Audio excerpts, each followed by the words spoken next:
Hello everyone, and welcome back to my channel. If you're new here, hi, my name's Claire and this is Yuli. I make videos all about houseplant care, sharing tips and tricks I've learned over the years to help keep your plants happy and healthy. And if you're just getting into rarer plants, or perhaps you're a beginner and you're wanting to add some to your collection for the first time, then hopefully this video will be useful. I've gone through and I've picked out 10 of my top favourite, super easy to care for rare houseplants. So I'm going to take you through them one by one, tell you a little bit about them, how to care for them, talk a little bit about pricing and stuff like that, and just kind of take you through how I personally would recommend doing things. So yeah, I hope you enjoy it. Let's get into it.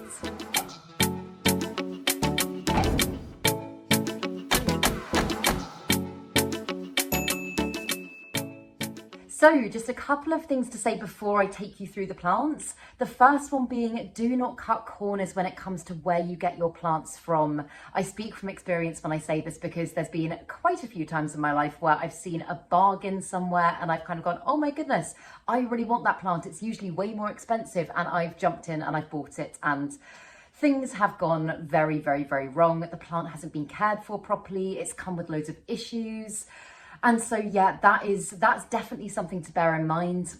And the other thing is the fact that obviously the rare plant market is absolutely huge, and people know how much people are willing to pay for certain plants. So sometimes it is, and I'll speak a little bit about this as we get to certain plants in the video, but sometimes it can be worth just holding back a little bit until the price drops, because a lot of the time these plants that you see hopping on the market for kind of thousands and thousands and thousands of pounds are not going to be thousands of pounds for a very long time. So yeah. And the other thing that I want to say as well is, I think everybody's definition of the word rare when it comes to plants is a little bit different. And actually, when I went to the Rare Plant Festival in Leeds last year, this was a really big kind of conversation that I was involved in. I personally, I don't really in general like using the term rare, and often I'll kind of go like that when I say rare, because for me, rare just means something that you wouldn't stumble across every day. It means that in where I'm living in the UK, if I go out to a garden centre, I'm probably not going to find this plant there. Even sometimes if I go to a specialised houseplant shop, I might not come across it there. I might really have to kind of hunt the plant down. And so, yeah, like I actually would be really interested to know when you guys hear the word rare, what comes to mind for you? Like, how would you define it? Because as I say, I think it is a very subjective thing, and I think it is different for everyone. But yeah, that's how I'm kind of looking at it with this video.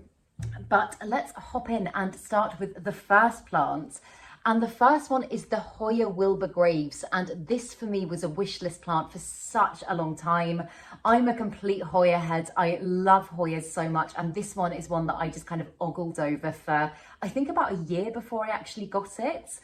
And when I first came across this plant, it was a social media influence. I saw it pop up on someone's Instagram feed and I was like, oh my goodness, this plant is dreamy. It's so splashy and bluey, and I just really want to have it. And when I first started looking for it, cuttings were going for about 300-400 quid, which is obviously not cheap, especially considering this plant is a very, very, very slow one to grow. So I held off for a little bit. I think I only got mine, it was probably getting on for about a year ago now, and I paid about £28 for a cutting of it, and I got a 2-leaf cutting, and I got that on eBay, and I was really happy with that price. Obviously, compared to some plants, that is still quite expensive, but considering how much the price had dropped and how much I wanted the plant, for me, it was a really good investment. And this one is ridiculously easy to care for. As I say, it isn't the fastest grower in the world, so you do just have to be prepared for that. But once it gets going, I mean, bearing in mind mine only came with 2 leaves, it's now got 1, 2, 3, 4, 5, 6, 7, 8, 9. It's got 9 leaves in a year, so I think that's pretty good. And when I first got this plant, I started it off in my prop box. I just put it into a sphagnum moss propagation box, and it stayed in there, I think, for about 4 months. So I didn't initially kind of feel like I had the plant in my collection because I wasn't able to look at it all the time. And then I took it out of the prop box and I got it into a little cloche, and it looked beautiful in there, but things started going wrong, and like completely my own fault. I used a cloche with a wooden bottom, and that started to get a bit moldy and gross. So that's when I potted it up normally. And now it is just in kind of like a chunky soil mix. I've got perlite in there. I've got a little bit of orchid bark. I've got horticultural charcoal, and it seems to be keeping the plant really happy. And it was kind of one very long kind of, not tendril, because I know Hoyas can be very prone to kind of tendriling. It was very long and kind of viney for a while. And I've done a few weird things with this plant. I actually tried growing this one on a moss pole because it was putting out like amazing aerial roots. And I kind of thought to myself, I've never seen anybody growing a Hoya on a moss pole. Would it work? Would it get the plant to size up? And it didn't work. I mean, maybe I didn't give it long enough to be able to kind of tell, but I didn't like the look of it on the moss pole. I thought it looked a little bit silly. So I decided to take it off and wind the kind of viney tendril round into the soil. And I've currently just pinned it down in there with hair clips. And I'm really hoping that in the same way as you would do with like a pothos plant or like a Philodendron scandens, something like that, I'm hoping that that should activate some new growth points, and at some point it should start bushing out a little bit more. But yeah, that's where it's currently at. And as I say, I do very little to this plant to keep it happy. It's very good at telling me when it needs a drink. Hoyas in general are just fantastic with this because they've got such kind of robust, succulent leaves that when the leaves start feeling a little bit floppy and deflated and the soil feels dry, typically that is when you go ahead and you water them again. And at the moment, in my home conditions, that tends to be like every week and a half, 2 weeks. So it's pretty low maintenance. And as with any low maintenance plant, I would say if you are a beginner, the one thing that you really do need to watch out for is overwatering, because I know when you're a new plant parent, you just want to kind of love your plants as much as possible. You want to get everything right. And for that reason, sometimes watering them a little bit too much can be the thing that makes them go downhill and can kill your plants. So yeah, if anything, teeter on the underwatering side with this one. But I find it a really rewarding plant to grow. It's currently living in my cabinet, so it's getting about kind of between 70 and 80% humidity.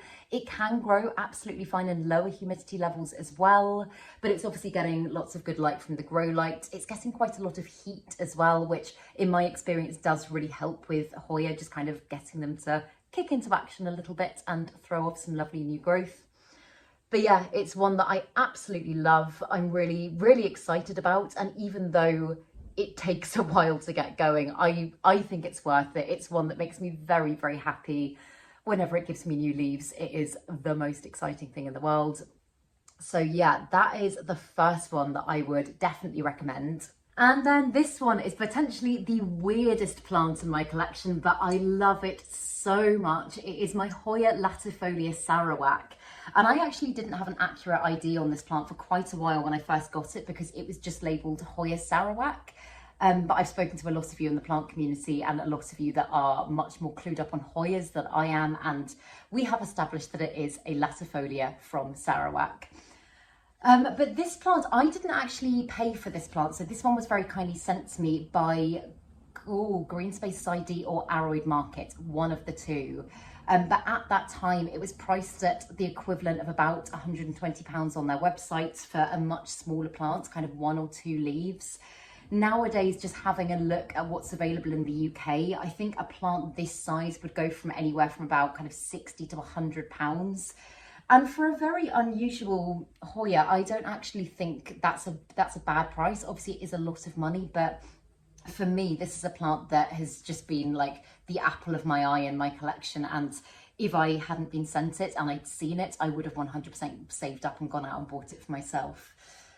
But it's a very, very, very low maintenance plant. It's one that I do very little to, but it is also a very slow grower. Like, I've had this plant for over a year now, and that is the only leaf that it's given me in the time that I've owned it. It has flowered for me. It gave me the most beautiful, beautiful bloom. Hoya's blooms are just amazing, but this bloom was just out of this world. And it has actually just started there giving me another peduncle, which means that it is getting ready to flower again, which is quite exciting. It is also starting to give me little bits of new growth here and there, but it is, I think it's fair to say, it is a fairly slow growing Hoya. But this is one that is very, very adaptable, again, to lots of different conditions. I'm currently growing mine in higher light just because I'm trying to get it to do something more for me. but it has lived in lots of different conditions in the time that I've owned it. It lived in my mum's conservatory. It lived down in my basement room with me for a while. Again, very, very low lights. And it's always seemed very happy. Like its leaves have always stayed looking very kind of lovely and glossy and full. Again, it's a very good one at letting you know when it needs a drink, because feeling these leaves at the moment, I so wish you could like reach through the screen and actually feel them, but they are so thick and succulent. Like I kind of like, I obviously won't, but I kind of want to just like snap them because they're so like, I can imagine they just like pop in your hands. They are so ridiculously robust. But when it does need a drink, they tend to just kind of flatten out a little bit. And like at the moment, because it is hydrated, if I try to bend them, like there's no way. Whereas when it is a little bit dehydrated, you can kind of go like that and they're a little bit squishy. But I'm just growing this one in, I think just like a random soil mix. It's nothing special. I think this is just houseplant soil, perlite. I can see I've got a little bit of grit in there as well. I might have added in some horticultural charcoal. I'm not sure. It was a while ago that I potted this one up. But it seems happy. Like, as I say, it's never given me any issues, despite the fact that it is growing quite slowly for me. It has just stayed looking lovely, and I just appreciate this plant so much. It doesn't feel like a real plant, and I would consider this a really rare plant purely for the fact that I don't know many other people that have got this plant. It's definitely not something currently that you would stumble across in a UK garden centre. I've been to very rare plant shops before, and I've never come across this plant. So yeah. I know I said that I was sent it as well. This was an import plant. This was, I think, an Indonesian import. So often if you are looking to get plants that are a little bit more unusual, that aren't available in your country, then looking at places like Indonesia can be a good way to kind of access some things that aren't on the market over here. I know some of you have said, like, I know I've got some New Zealanders here and it's very difficult to import plants. I'm sure there will come a time where they are just readily available throughout the world, but again, with importing, it's something that I try not to do that often, just because obviously it does have a very big kind of carbon footprint that comes along with it. Plants, as happy as they make me, are not essential for life, and I can get some amazing plants over here in the UK where I live. But if you do decide to import, again, it is very important to, there's a few things to think about here actually. It's very important to obviously, it's a very big drilling noise that's just started. I hope that's not too distracting and you can still hear me okay. But it is very important to look at where you're getting your plants from. Again, ideally, I would say a reputable company. There's lots of people nowadays that will reach out to you and they'll kind of say, hi, I'm a seller from Indonesia. I'm an independent seller. Here's our list. And it's so tempting to go, oh, go on then. But firstly, you don't know if it's a scam, and secondly, you don't know how those plants were sourced. And I should have said this at the beginning of the video actually, but rare plants poaching is something that is not spoken about enough, and it is a huge issue in the houseplant world. It should be spoken about more in the plant community, so let's get a conversation going about that.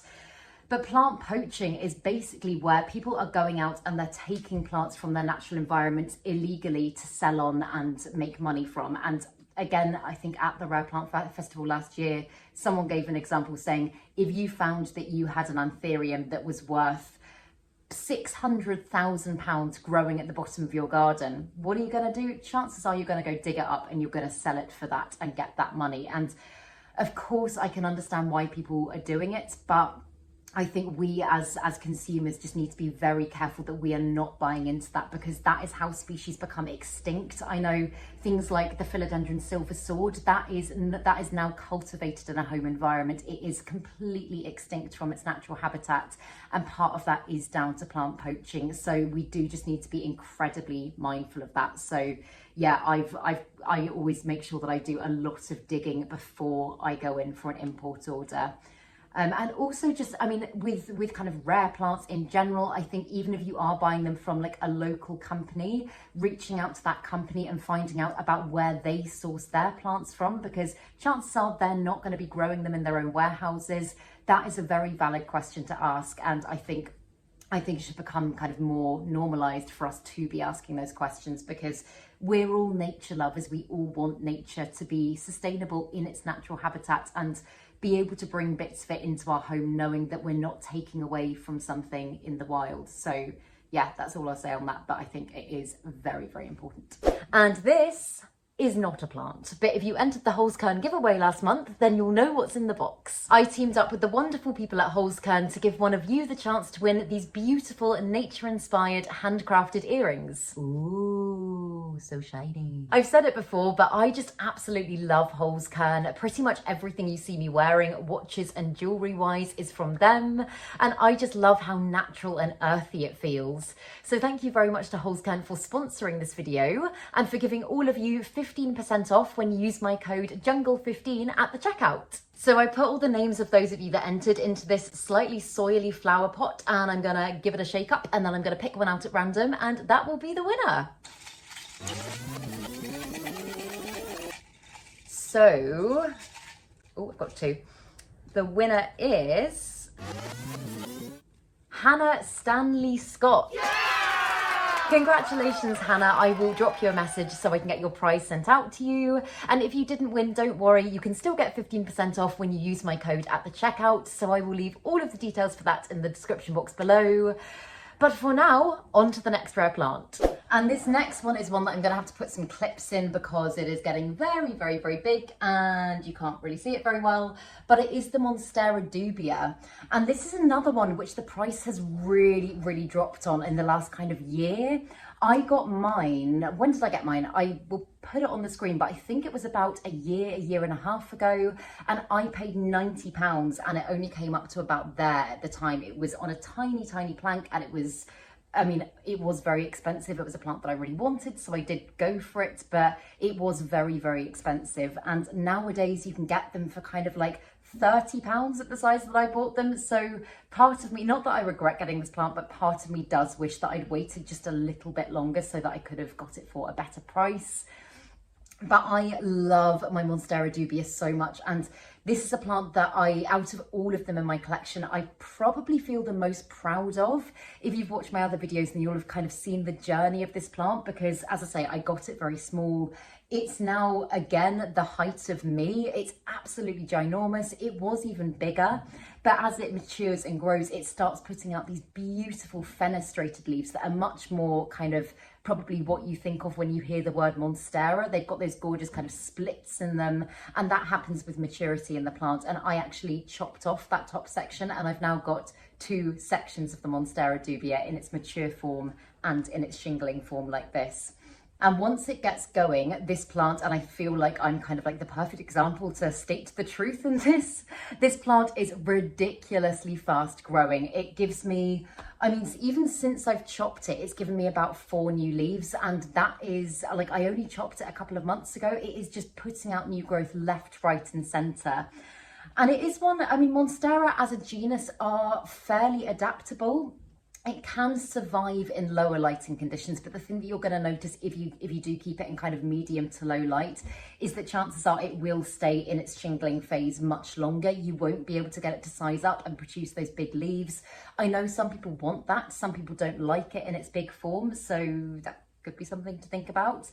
But the other thing that you'll probably notice is that its growth just doesn't size up much, and the spacing, the internodal spacing between the leaves is likely to be much more spaced out and not as condensed. Like if you look at the leaves on mine here, you can see they're kind of overlapping and they're quite close together. I personally really like the look of that, but if you were to grow it in lower lights, then it probably would be a little bit more spaced. But yeah, I'm currently growing my now 2 sections of Monstera Dubia in completely different conditions. This one lives, I mean, just behind me, like by those doors, it lives in between those doors most of the time. It gets kind of medium light. It doesn't get any direct sun. I mean, medium to high light, I'd say. This is a fairly bright room, but it only gets kind of like a couple of hours of sun on it a day. So yeah, it's still putting out new growth. As I say, it's still doing really well. It's still very happy. But then the big section of my Monstera Dubia, I have actually put right up against the window. I've kind of slowly acclimated that plant to be able to take full sun. And I've put it there just because, as I say, I think part of the reason I was able to get mine to size up so much is because I did grow it in higher lighting conditions. And I want to keep that going with that plant. I kind of just want to see how big I can get it. So yeah, that one is growing in kind of bright light, some direct sun, but bright lights. As I say, again, I did acclimate it slowly. I didn't just put it straight into direct sun. But it's one that, I mean, again, I'm saying this about all of them so far, but it's another one that can dry out pretty much all the way before rewatering. I allow its soil to, I mean, actually the last time I watered it, it was bone dry. I think it had gone about 3 weeks without a water, which I don't recommend.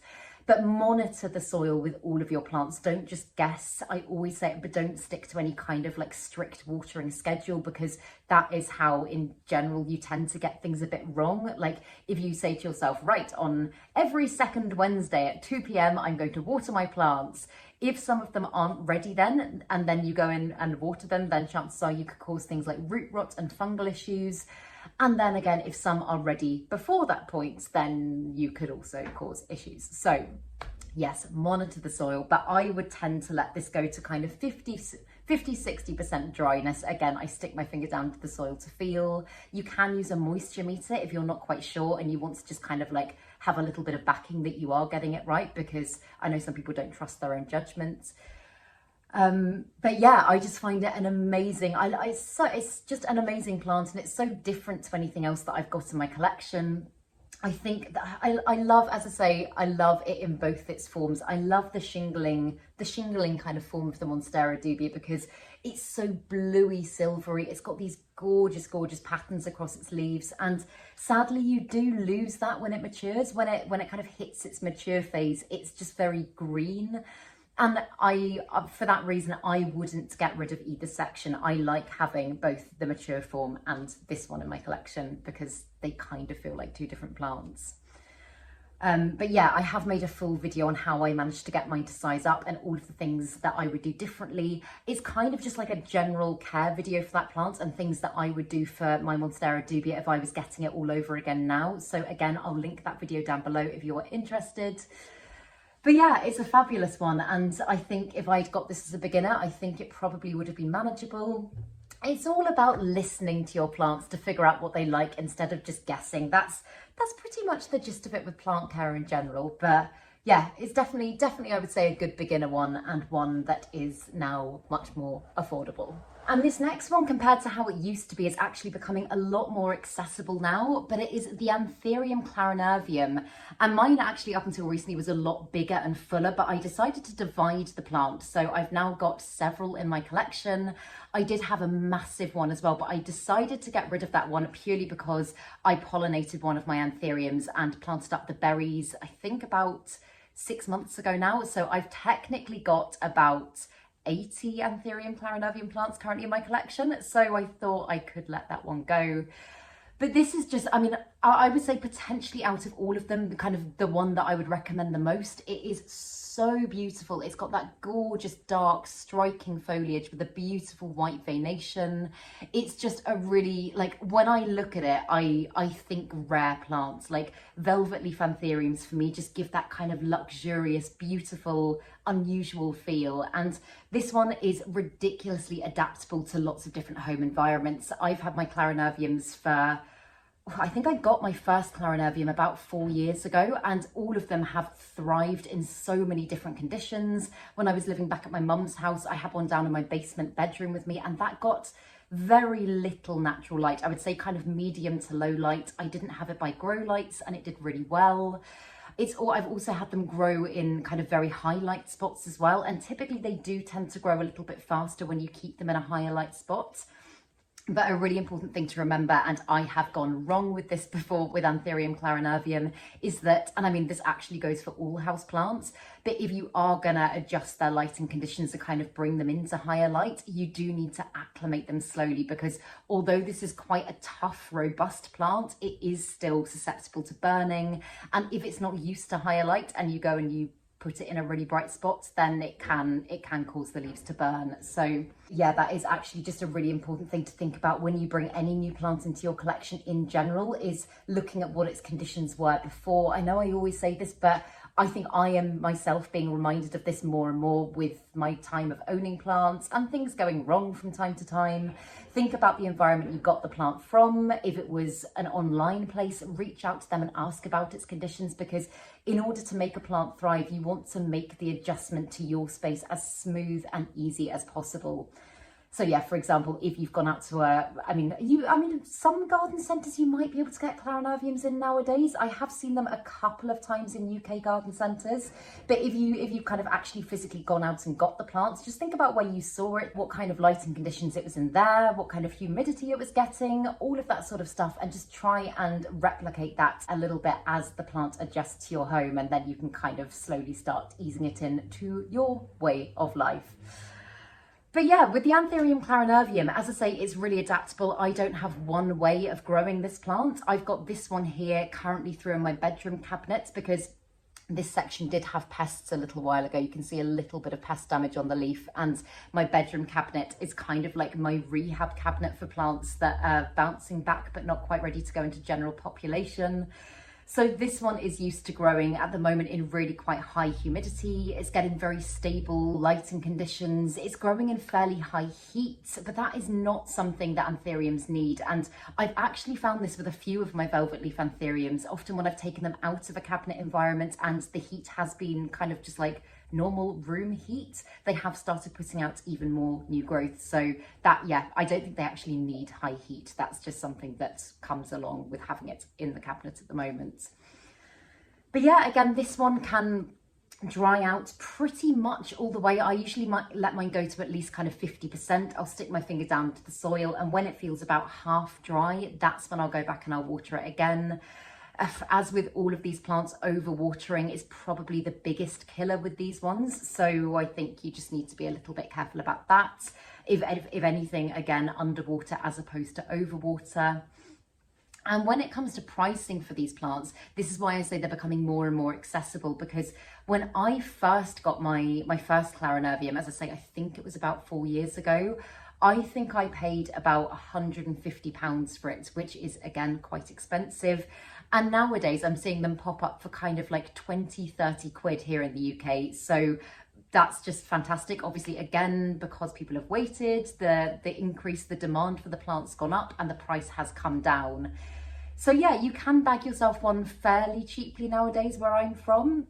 The other thing you can do is you can look for berries of the plant and you can grow it from seed. But if you haven't done that before, then maybe you would be better off just going in with a little plant. I have made a complete video on my channel as well about how I pollinated my Anthurium clarinervium and how I got hundreds of berries to be able to grow my own plant. It was actually a very easy process. It just took a little bit of time, but if you are interested, I will link that video down below. But yeah, it's another one that's not the fastest grower in the world, but I personally find their growth, again, so rewarding. You can see it's giving me a little leaf here, and that one I would say will probably end up bigger than this one. They start out so diddy and tiny, and then they just scale up and size up, and I just really love watching them do that, because a lot of plants will put out a new leaf and it'll kind of unfurl, and even if it hardens off for a bit, it won't size up anymore. Whereas these ones, it's just kind of like magic. You can look back at them every day, and I just find it really fun to watch. And also, since I divided this plant as well, you can see it has actually started putting up a brand new growth point in the soil here. So that is essentially a brand new plant. So in theory, I could divide this again and I could have another plant. Not that I need another plant of this. But yeah, it's one that I think is just fabulous. And yeah, again, the last thing I'll say on this, because I'm aware that I'm yabbering a little bit, but this is probably one of the rarer plants that I added to my collection when I first started getting into more unusual house plants. And touch wood, apart from pests, which can obviously affect any plant, it has never given me any issues. So yeah, it's one, again, that I would highly recommend. And then this one, again, is very big, and I might need to put some clips in of it because it's ginormous and I'm not sure I'll be able to fit it all on screen. But it is the Philodendron Jose Bueno, and this is one that I got as a cutting at the last London plant swap that I went to, and this was the mother leaf cutting that it came with. And since I got it home, it wasn't rooted, so I did have to propagate it, but since then it has given me so much beautiful growth. This leaf is currently my favourite, and some of you pointed out in my last video that it looks like a little fish on the variegation, which I think is adorable. I hadn't even noticed that before, and now I can't stop looking at it. But yeah, this is just a very hardy, fast growing philodendron that Where I'm from in the UK is still quite expensive. Like, I think cuttings tend to start at about 40, 50 quid, and big plants, I mean, I say big plants, kind of something this size would probably still be, I would say, a couple of £100.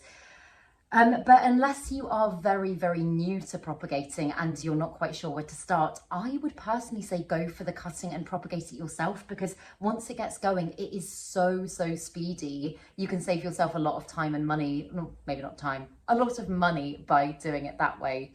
And if I was to get this plant in my collection brand new again, I would 100% go in with the cutting instead of buying the full plants. But yeah, I propagated this one in sphagnum moss. It developed a really good root system very quickly, actually. I think it was rooting within a few weeks of me owning it. At that time, when it was just one leaf, I was able to keep it in my cabinet. And I've said it before, a cabinet environment for tropical plants often just really helps to speed things up in regards to propagation. Light, heat, humidity, just stable conditions are exactly what most tropical plants really need in order to put out roots. So I got it to root fairly quickly, and then it started giving me new growth. And even its first leaf, which was this one here, even that is pretty sizable. And since then, it's just got bigger and bigger and bigger. And this was the last leaf it gave me. And this one unfurled about a week ago, I think. And if you look at the back there, you can see it's already starting to give me another leaf. So once it gets going, it grows like crazy. But I have recently put this one into semi-hydro. So I've got this one currently in pon. And again, I've spoken about semi-hydro and pon a lot in my recent videos, but it basically just means that you keep your plant in a pot like this. You can buy specific self-watering pots, but I tend to just do it like this. And then you create a little reservoir of water at the bottom of the pot, and your plant just absorbs that as and when it needs it. So it means that you're much less likely to overwater. So again, if you are just kind of getting started with houseplants or rarer plants, often semi-hydro is a really, really good way to go. The one thing that's really important if you are transferring a plant from a substrate such as just like normal soil to semi-hydroponics, you do just need to make sure that you've got pretty much all of the soil off the roots, because anything that kind of holds a lot of water, if it's mixed with organic matter, can cause it to rot. And again, then you are left with root rot. And that, as I've already mentioned in this video, can bring down your plants quite quickly.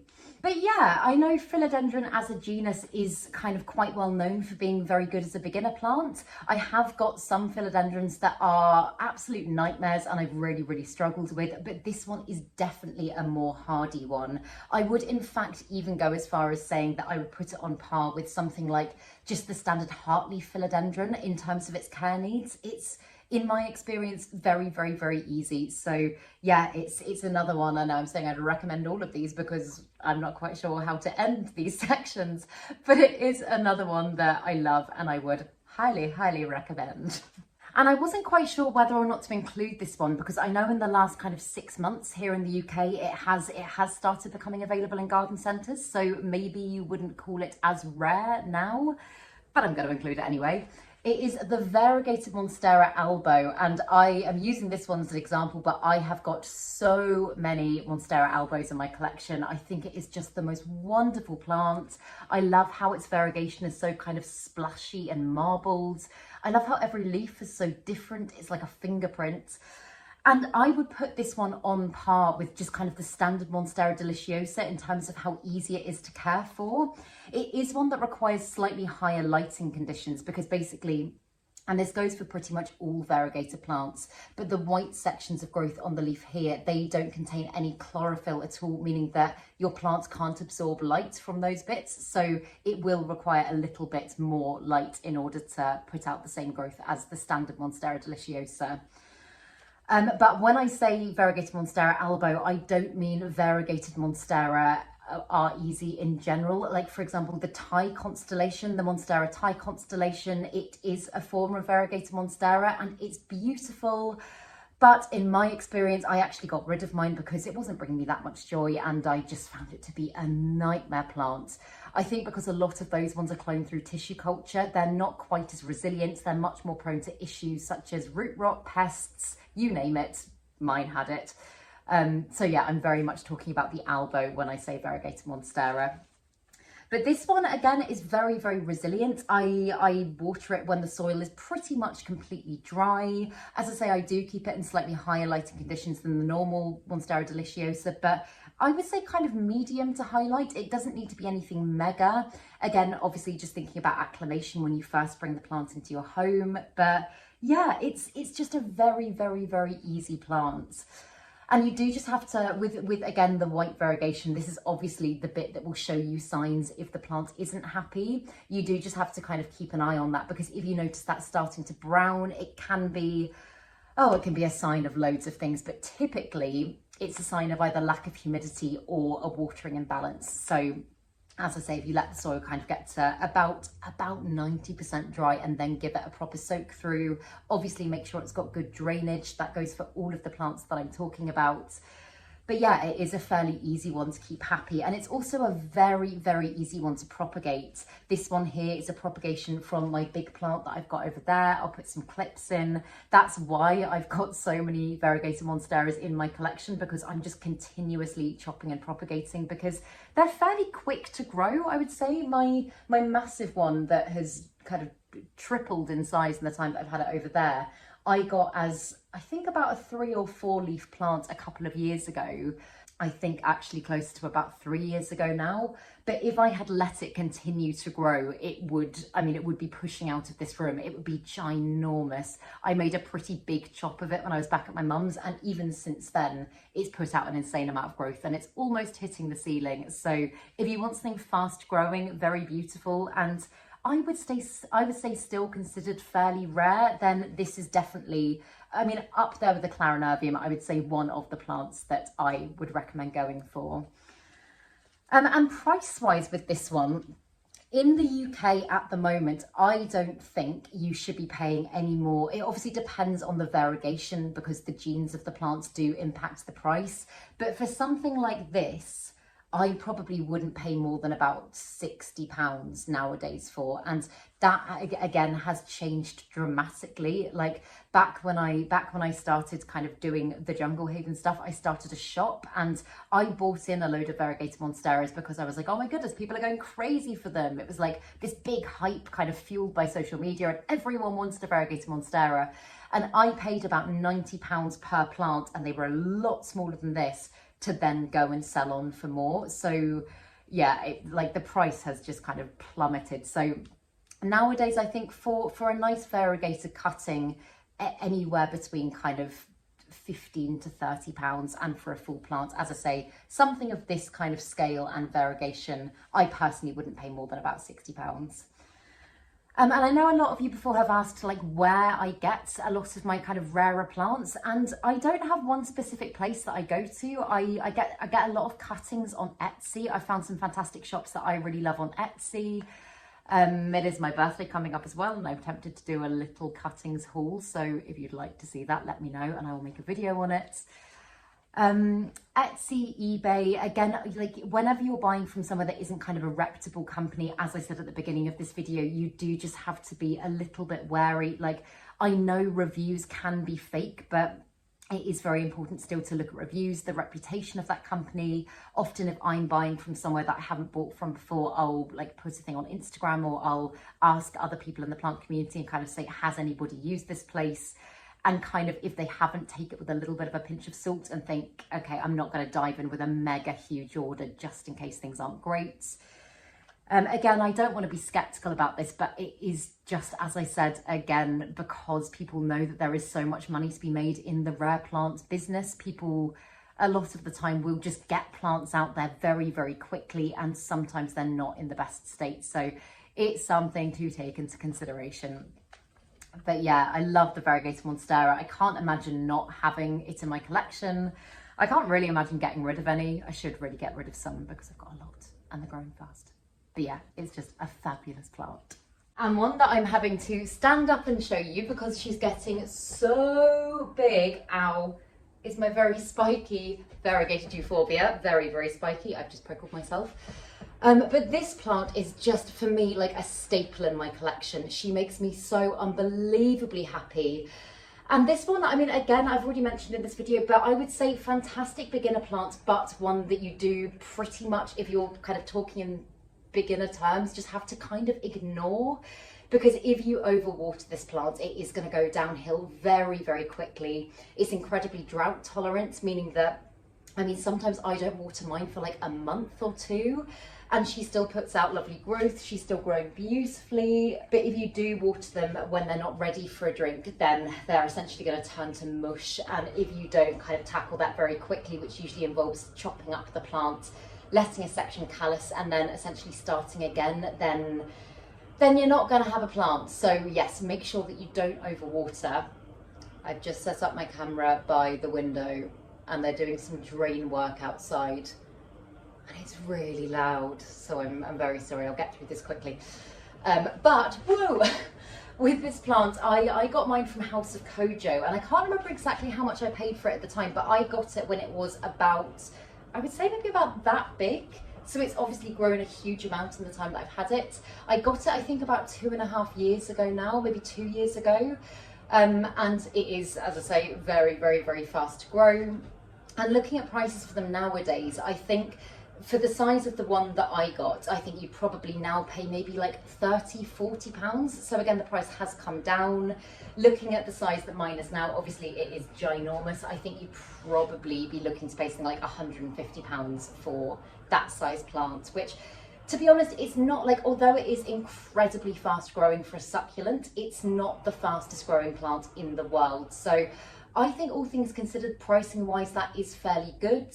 It is one that requires fairly high light to be able to grow though, because obviously it is a succulent, but also because it is variegated, it requires slightly higher lighting conditions.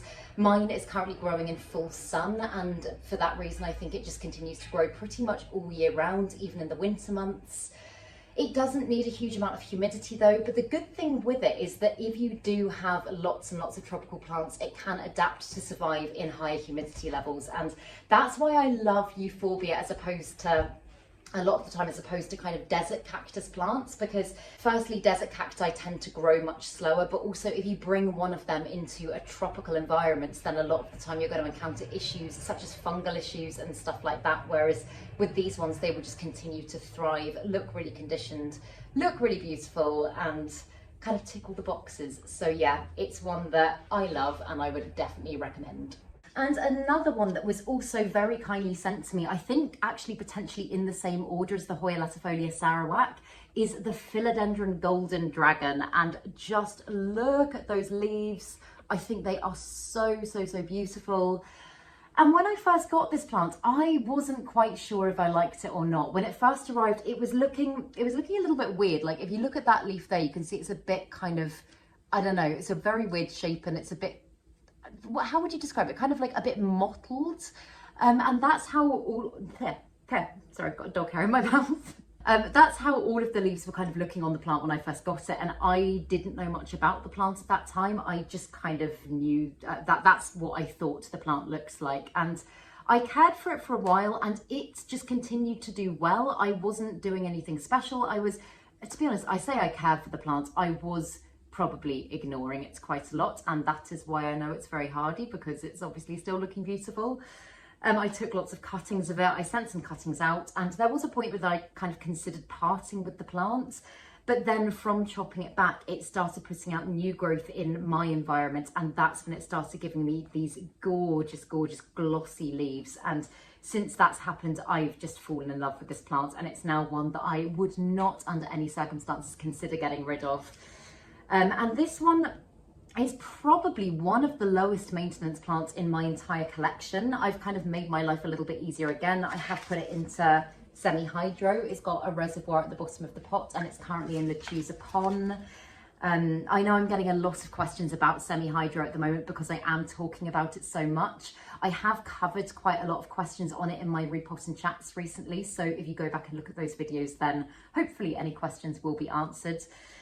But again, it's one that now I fill the reservoir as and when it needs it. Sometimes that's every week, sometimes that's every 3 weeks. And apart from that, I don't do a lot to keep this plant happy. Oh, I've just noticed that gorgeous leaf there as well. Look at that. I think because I am keeping it at the moment in a fairly low light spot, it's living on top of my bedroom propagation cabinet. all of its leaves have they're kind of like seeking out the light a little bit, so they're pushing out in funny directions, but it is one that can absolutely cope with and grow well in lower lights. Like this one's giving me a new leaf there.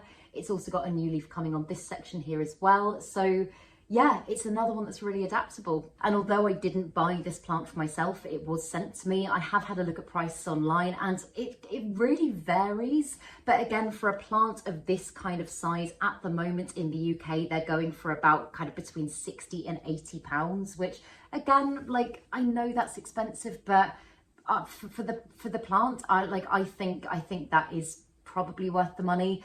I think so with this plant, I think because it is very easily propagatable and it is a fairly fast grower, I don't doubt that the price will drop, but I'm just not quite sure how much of a demand there is for this plant, because it's one that I don't see in people's collections very often, and I don't know if that's because people don't like the plant. I mean, I personally love it, and I don't know who wouldn't want to own this plant.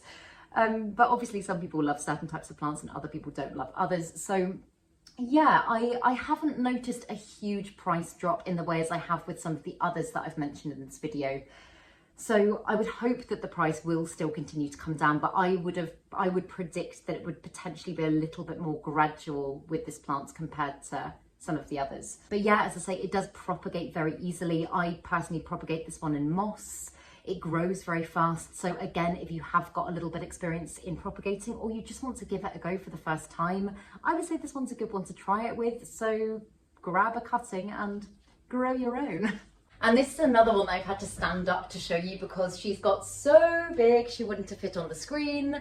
But this is the Philodendron Splendid, and I said in my top 15 of all time houseplant video recently that this one is probably my number one. I am so completely in love with this philodendron. It makes me unbelievably happy, and I just feel really, really proud of how she's growing, of the kind of stage I've managed to get her to. And to be honest, it hasn't been that difficult. I got this one as a little cutting from my friend Memo at the first plant swap that I went to, which was over a year ago now, and the leaf, it was a decent sized leaf, but I would say it was probably about that big. And I got her onto a moss pole as soon as she started putting out new growth, and I think that has been the thing that's kind of really, really helped this plant to scale and size up very quickly. I've also kind of acclimated her to adapt to kind of higher lighting conditions, and I know philodendron are very well known for being able to survive in lower light. I personally put the reason that mine's so big down to the fact that she has been getting some direct sun. As I say, you do need to acclimate slowly. But I think a lot of people would think that this is a plant that is quite difficult to care for just because it's a hybrid plant. It's a hybrid of the Melanochrysum and the Verrucosum, and both of those philodendrons have a little bit of a reputation for being quite finicky and difficult. I've certainly struggled with both of them in the time that I've been a plant parent. But I've said this before recently as well, but hybrid plants often have a much stronger resilience to lots of things than the two mother plants because they've basically got a very good genetic combination. They tend to be much more resilient to pests and disease. I've also found that they tend to be less susceptible, to issues caused by overwatering. And this one really for me has just kind of been a bit of a walk in the park, and it's given me the most beautiful growth. It's just getting ready to give me a brand new leaf there as well. And I really don't do much to it. I did do the chop and extend on this plant fairly recently, meaning that the majority of its root system is currently in the moss pole and not in the soil. So the one thing that I'm having to stay very, very on top of is making sure that the moss pole stays hydrated, because obviously that is what is currently supporting the plant. But as rarer philodendrons go, I would say this one is absolutely up there. I think it's one that you might not maybe consider as a great rare beginner plant, but from my experience, I would say it definitely is. And although it's not the cheapest plant in the world to buy, you can get cuttings, like for example, the cutting that I first got of this plant, I've just had a look on Etsy in the UK, they're currently going for about £30, which isn't extortionate. Like, it's not the cheapest thing in the world, but it's not that much considering how quickly the plant grows. As I say, like I've achieved this scale of growth in a very kind of, in the grand scheme of things, very short space of time. And I was left with more of the plant as well when I did the chop and extend. This is just the top section of it.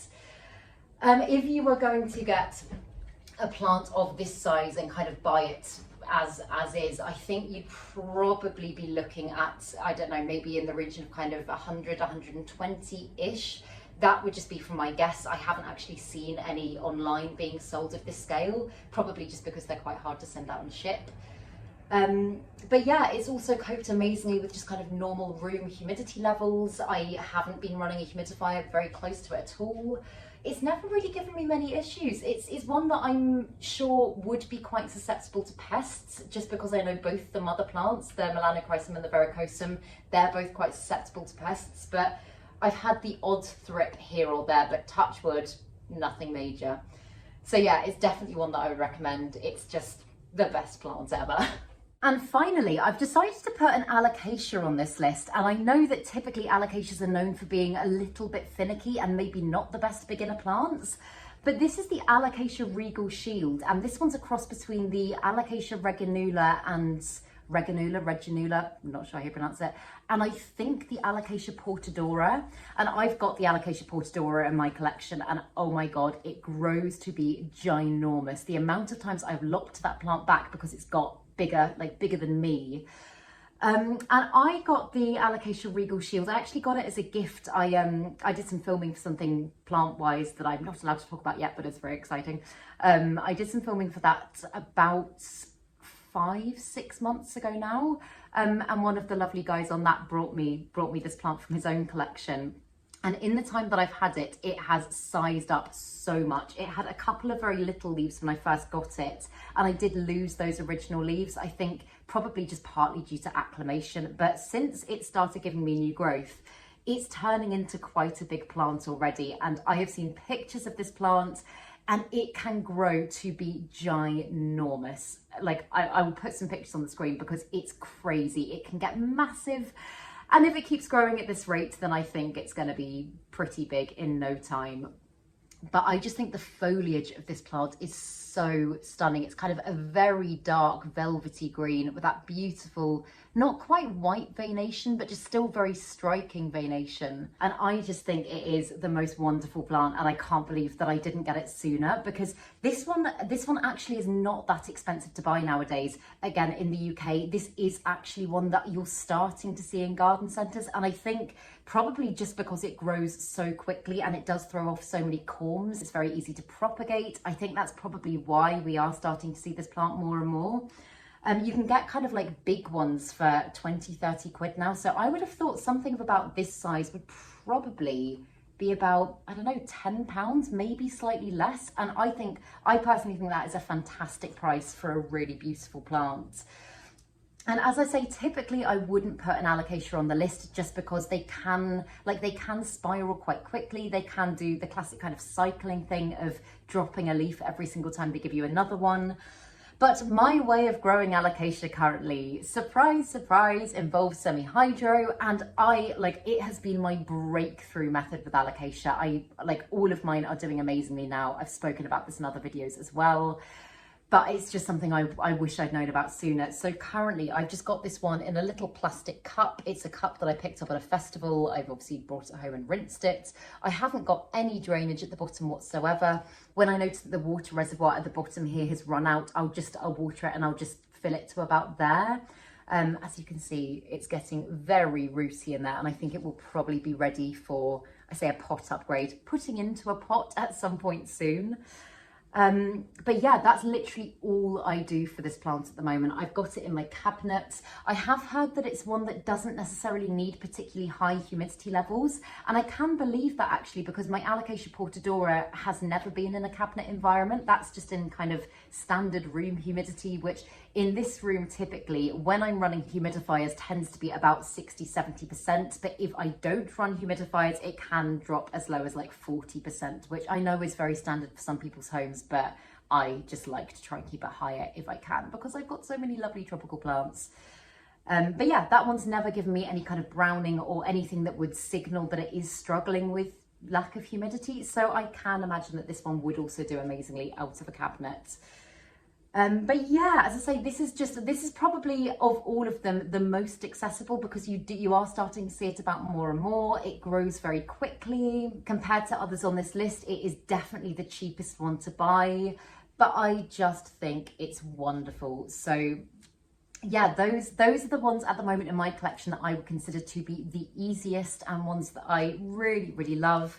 But if you've got others, if you've got certain rare plants that you find to be a walk in the park, then please do let me know in the comments below. It would be really useful for everybody else as well to be able to see what some of yours are. So yeah, but if you want a part 2 to this video as well, I'll happily make it. I have got, when I was going through and kind of like putting plants to one side for this video, I was torn between a few, so I could absolutely do a part 2 if you'd like that. Let me know.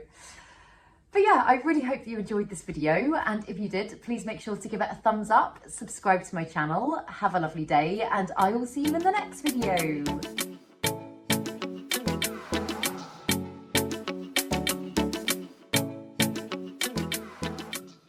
Stay sexy, plant lovers.